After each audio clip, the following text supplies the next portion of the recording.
l'attacco di USA, Francia e Gran Bretagna in Siria, alta tensione con la Russia, a Vicenza rafforzate le misure di sicurezza della base Ederle nei luoghi sensibili, inquietudini in città. È morta dopo meno di 3 giorni da ricovero l'anziana villeggiante colpita da meningite mentre si trovava in vacanza ad Abano Terme, profilassi già avviata all'hotel dove alloggiava. Una cartiera del Veronese, un'azienda agricola a San Donà di Piave, notte e mattina per i vigili del fuoco, davvero di lavoro alle prese con paurosi roghi, indagini sulle cause. Inchiesta Veneto Banca da Roma a Treviso, le parole del procuratore della Costa, rinforzi specifici non ne arriveranno, i 2 magistrati previsti a maggio servono per le indagini ordinarie. Il centrodestra alle amministrative di giugno, a Treviso sempre più solido il patto, Lega Forza Italia, Vicenza e Venezia ancora cause e incertezze sul candidato sindaco. Domani al via ufficialmente la 52esima edizione del Vinitaly, non solo produzione estende anche il goda della politica e Zaia replica Toscani, non conosco il suo vino. Padre troppo esagitato in tribuna, Rovigo, una società di rugby, gli proibisce di andare alle partite del figlio. Buonasera e ben ritrovati, edizione regionale dei notiziari di Antenna 3 Nord-Est, dunque questi titoli di oggi. A Vicenza dopo l'attacco anglo-franco-americano questa notte in Siria si rafforzano le misure di sicurezza attorno agli obiettivi sensibili e in particolare attorno alla caserma Ederle, la base americana. Si sveglia preoccupata a Vicenza la notte dopo i bombardamenti anglo-franco-americani a 3 obiettivi sensibili in Siria. Il capoluogo berico da anni convive con l'ingombrante presenza della base americana, con le centinaia di americani e le loro famiglie. La caserma Ederle è da sempre un obiettivo sensibile e in queste ore più che mai. Ovviamente quando l'evoluzione internazionale, come in questo caso è successo anche nel passato, si evolve in termini purtroppo non positivi, aumentano le questioni di sicurezza non solo nel sito proprio, cioè nei pressi delle caserme militari, ma anche indirettamente nei luoghi che possono essere frequentati da statunitensi, insomma, e mi sono sentito con il questore e si è alzato il livello di allerta. Sicurezza rafforzata dunque attorno alla base in tutti quei luoghi sensibili che potrebbero essere oggetto di attentati, ma il primo cittadino di Vicenza comunque tranquillizza i vicentini. Ovviamente laddove ci dovessero essere dei pericoli non mancheremo, soprattutto le forze dell'ordine non mancheranno di evidenziarli, ma per il momento penso che possiamo stare tranquilli, ma c'è chi deve vegliare sulla nostra sicurezza. Resta l'amaro in bocca il sindaco Variati del rischio che questo intervento possa portare a ben più drammatiche ripercussioni. Ogni volta che le questioni politiche, sociali, religiose si tende a risolverle con la guerra, con le armi, vuol dire che qualcosa non ha funzionato e spesso le armi non risolvono ma incattiviscono. In città, lo abbiamo sentito, sono state potenziate le misure di sicurezza e il possibile aumento del rischio attentati per ritorsione in caso di un coinvolgimento attivo della caserma Ederle nel conflitto a preoccupare i vicentini. Sentiamo. Sono molto preoccupata per tutto il territorio contorno. Non so dirle di più se non che sono preoccupata perché mi trovo proprio come se mi avesse sganciato una bomba di informazione addosso. Brusco risveglio a Vicenza dove è forte l'eco dei raid lanciati da Stati Uniti, Gran Bretagna e Francia sulla Siria. Il possibile coinvolgimento della base americana preoccupa una parte dei cittadini e nonostante l'aumento di tutte le misure di sicurezza il timore resta quello degli attentati.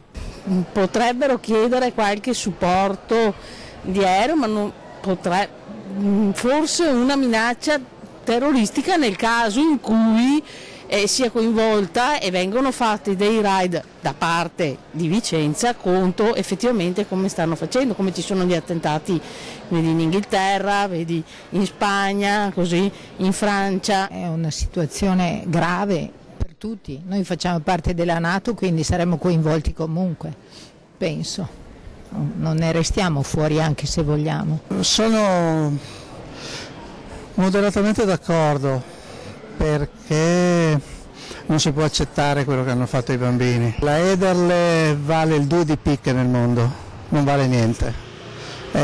Se i vicentini fossero privi di pregiudizi stupidi ormai superati la farebbero fuori, cioè non ha senso. Sono allarmismi inutili, siamo niente, siamo delle pulci in confronto Ma magari un attentato terroristico, comunque la sede. Può succedere per tutto. Noi siamo sempre stati nel mirino, vediamo cosa può succedere, speriamo bene.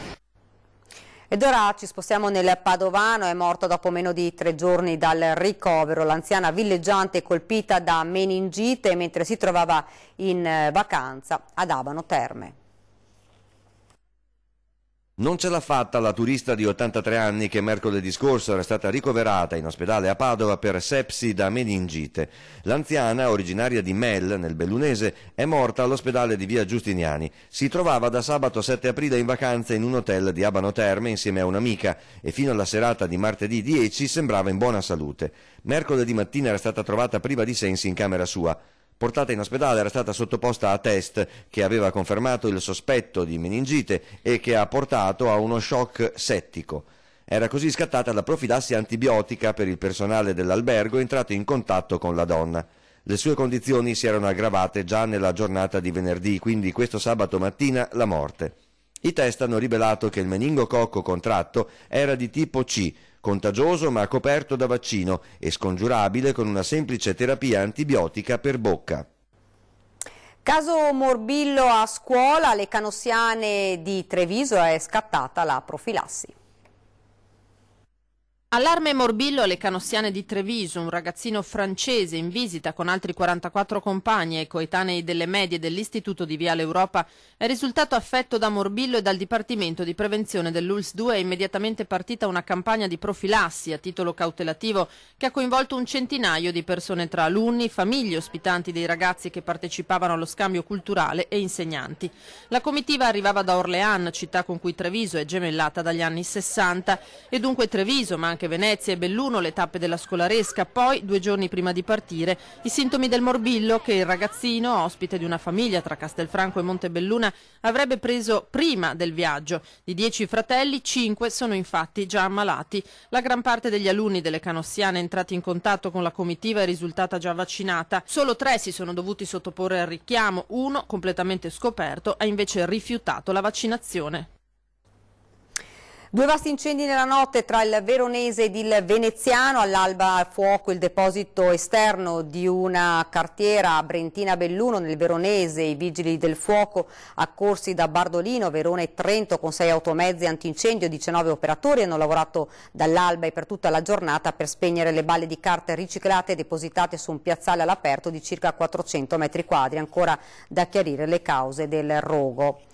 E a San Donà invece nella notte un altro incendio invece si è sviluppato all'interno di un'azienda agraria. Sentiamo. Sono al vaglio dei carabinieri di San Donà e dei tecnici dei vigili del fuoco le cause dell'incendio divampato poco prima dell'alba all'interno di un'azienda produttiva agraria di San Donà. L'allerta è scattata attorno alle 5 e ha fatto convergere in via Kennedy le squadre dei pompieri di San Donà e Mestre con 4 automezzi, tra cui il carro schiuma, e 10 uomini. Il rogo ha coinvolto la colonnina del distributore di carburante agricolo, risparmiando la cisterna, e un camion autocisterna fortunatamente vuoto parcheggiato sotto la pensilina che è andato completamente distrutto. I vigili del fuoco sono riusciti a circoscrivere le fiamme evitando l'estensione dell'incendio al vicino capannone. Le cause potrebbero essere accidentali, già che nell'area interessata dalle fiamme non sarebbero stati trovati inneschi. Come detto però è attesa la relazione tecnica degli esperti dei vigili del fuoco che indicheranno con certezza la dinamica dell'incendio. Dopo le operazioni di messa in sicurezza del luogo, l'area è stata posta sotto sequestro. Ed ora invece ci occupiamo del crack delle popolari venete, perché a Cittadella tanti risparmiatori truffati sono stati convocati per fare il punto della situazione. Una buona notizia c'è, ma c'è anche tanta disillusione. Continuiamo a spendere per sperare di avere qualcosa. In effetti stiamo aspettando l'emanazione dei decreti attuativi per capire se ci sono o non ci sono paletti. Sembra che non ci siano. La formica mette via e poi è stato il patatrac che si poteva già intuire, però tutti bocche cucite.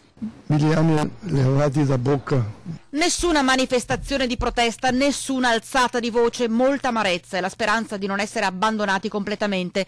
Risparmiatori truffati dalle due popolari venete erano tanti a Villa Rina, a Cittadella, non sono voluti mancare all'incontro organizzato dall'associazione Zerino Terzo da Onara per fare il punto della situazione e dal tributarista dell'associazione una notizia tanto attesa. Aggiungo una notizia che ormai questi decreti sono pronti.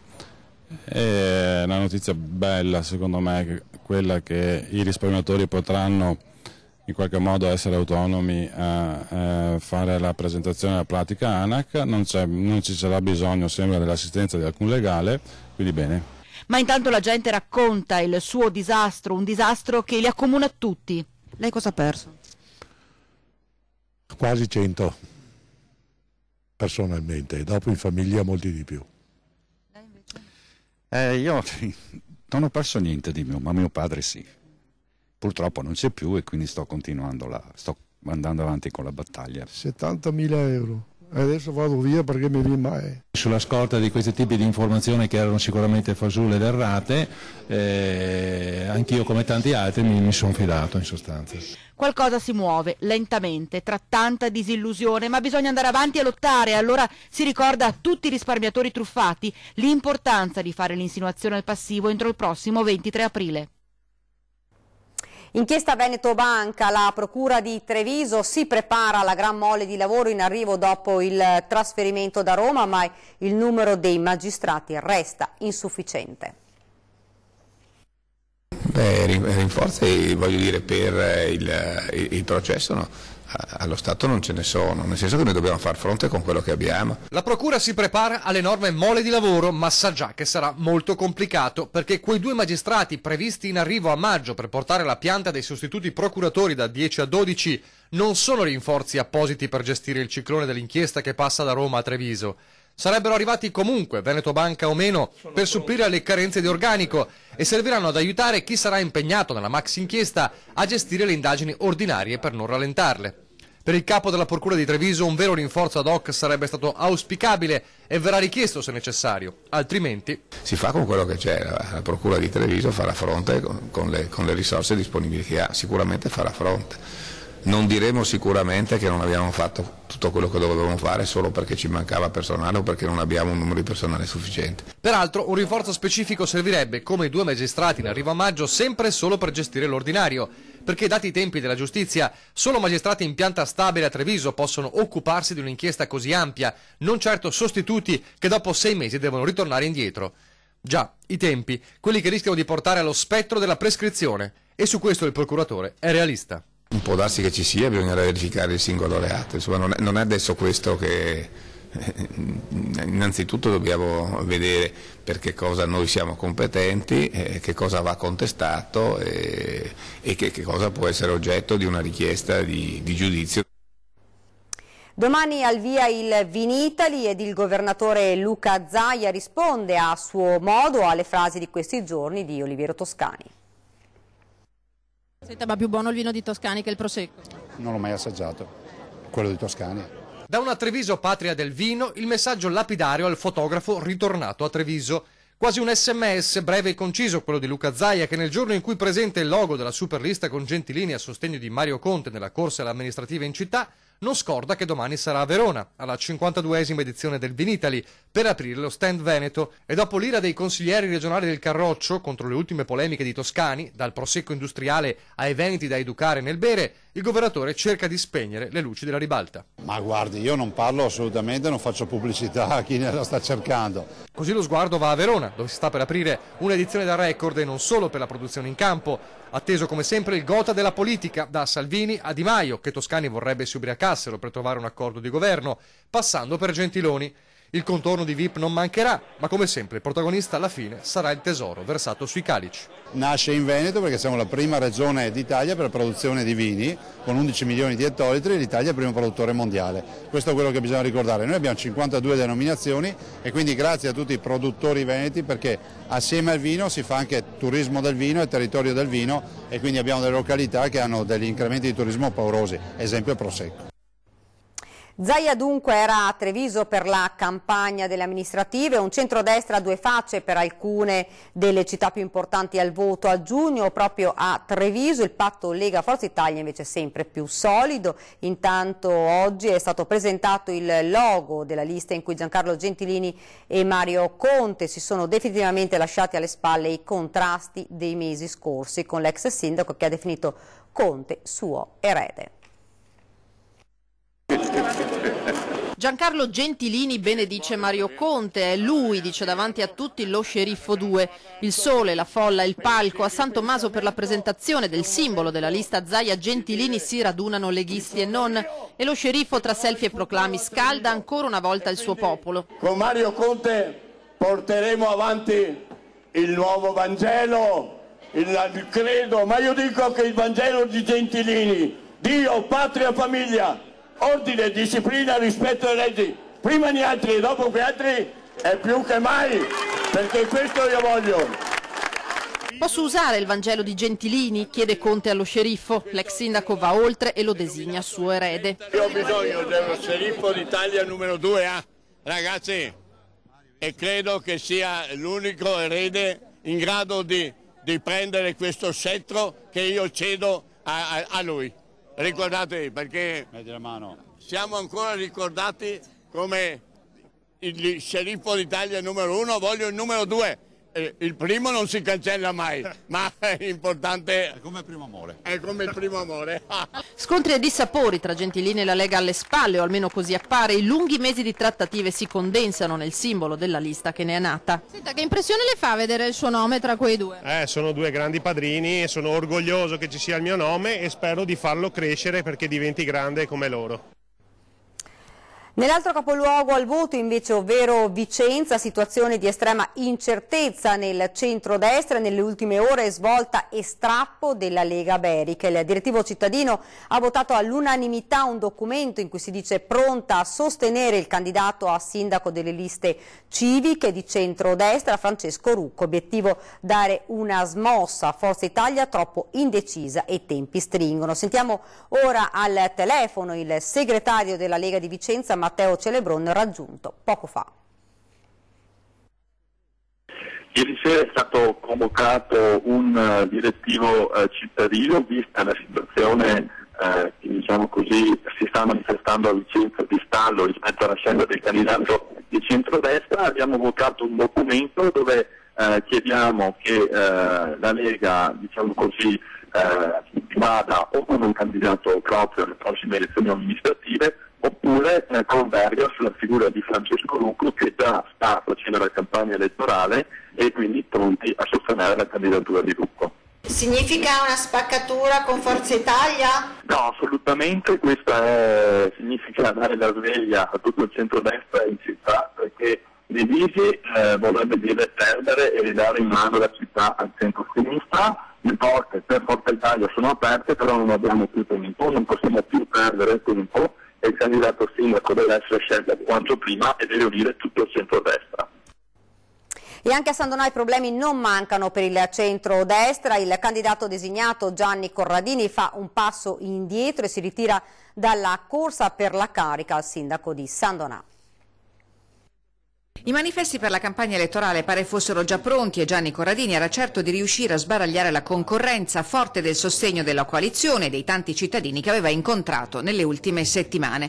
Il suo era il nome attorno al quale il centrodestra pareva si fosse ricompattato e invece a pochi giorni dall'avvio della corsa ufficiale al rinnovo amministrativo di San Donà si è materializzato il colpo di scena che spariglia le carte e mina l'auspicata unità della coalizione. Gianni Corradini fa un passo indietro e lascia il campo a Francesca Pilla. C'era sempre questa incognita di una candidata che si era, diciamo, autocandidata e avevo il piacere che anche questa rientrasse. Mi hanno detto che poteva rientrare se io in qualche modo facevo un passo indietro e siccome non ho mai nemmeno voluto fare un passo avanti, non ho fatto fatica a fare questo passo indietro. Corradini non nasconde il suo rammarico. Ho percepito sostegno e affetto che speravo di poter ricambiare con i risultati, ci dice, mentre conferma che la sua iniziativa è maturata esclusivamente per continuare a garantire l'unità del centrodestra. Mi sono fatto da parte e lascio questo gruppo lavorare. Non sono convinto che una persona sola è quella che risolve i problemi, cioè non c'è un salvatore, ma c'è una squadra, e quindi io spero che il 10 giugno tutti votino per questa squadra. Il vicepresidente Gianluca Forcolin l'ha definito un signore della politica e sulla trattativa in corso ha tagliato corto. Purtroppo non abbiamo nessun accordo. Nulla si sa sul terzo nome al vaglio della coalizione, quello di un'altra leghista, Maria Carla Midena, dirigente ULS, già nel taccuino del Carroccio assieme a Gianni Corradini. Se quello di Midena possa essere il nome che mette tutti d'accordo, sono aperte le scommesse. Dal canto suo Corradini si ritira, ma non interrompe il suo lavoro dietro le quinte per portare il centrodestra alla guida dell'amministrazione sandonatese. Spero che quelli che mi hanno dato la loro fiducia capiscano che ho fatto questo gesto solo ed esclusivamente nell'interesse dell'unità del centrodestra, che nel 4 marzo ha portato a casa un risultato che è stato eccezionale. Ed ora ci fermiamo un attimo, c'è la pubblicità.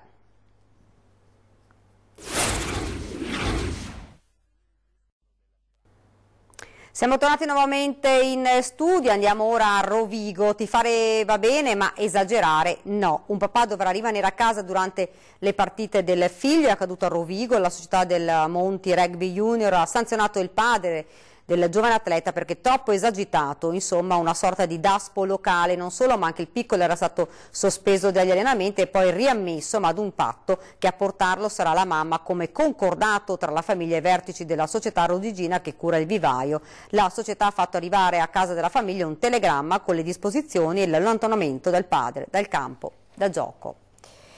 E ora le maglie, le foto e le immagini delle Red Panthers dal 1979 ad oggi. Accade alla Ghirada di Treviso. Vediamo. Eccole le storiche maglie delle Red Panthers dal 1979 ad oggi. I ricordi di una grande squadra che ha fatto sognare, uniti alle immagini dell'attuale team che sta ottenendo buoni successi. Abbiamo creato una mostra che non è solo una raccolta di maglie, di foto, di ricordi.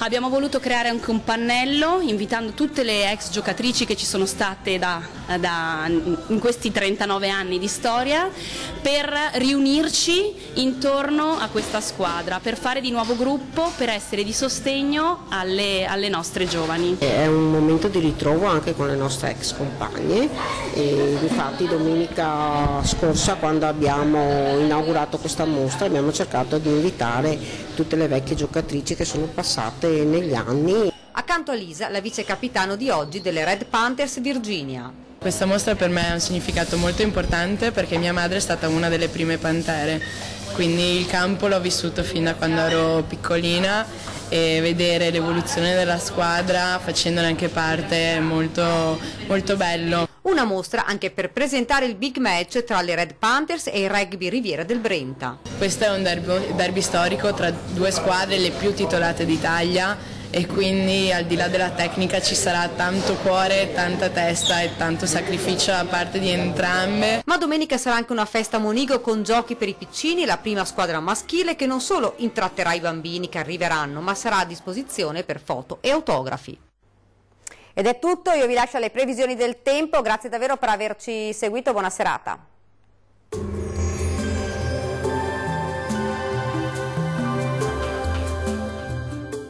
Termoidraulica Susin. Se compri una caldaia, in omaggio il condizionatore. Termoidraulica Susin a 0 branco. Ben ritrovati a un nuovo aggiornamento. Peggiora il tempo sulle nostre regioni, sarà una domenica all'insegna dell'instabilità. Nel dettaglio, sul Veneto isolati piovaschi al mattino, ma alternati a pause più soleggiate. Col passare delle ore piogge via via più diffuse un po' su tutti i settori, generalmente di debole intensità. Le temperature minime saranno comprese tra 9 e 12 gradi, valori massimi previsti in aumento tra 21 e 23 gradi. Spostiamoci ora a vedere la situazione del Friuli Venezia Giulia, dove sarà in genere buono al mattino, ma dal pomeriggio peggiorerà sensibilmente, con rovesci e temporali sempre più diffusi, localmente anche di moderata intensità. Vediamo le temperature, le minime saranno comprese tra 11 e 12 gradi, i valori massimi invece si attesteranno tra i 21 e i 23 gradi circa. Anche sul Trentino Alto Adige sarà in genere asciutto al mattino con ampi spazi soleggiati, ma col passare delle ore peggiorerà ovunque con precipitazioni localmente anche a carattere temporalesco. Le temperature minime saranno comprese tra 9 e 10 gradi, i valori massimi invece oscilleranno tra i 21 e i 23 gradi circa. Dal meteo di Antenna 3 per ora è tutto. Arrivederci al prossimo aggiornamento.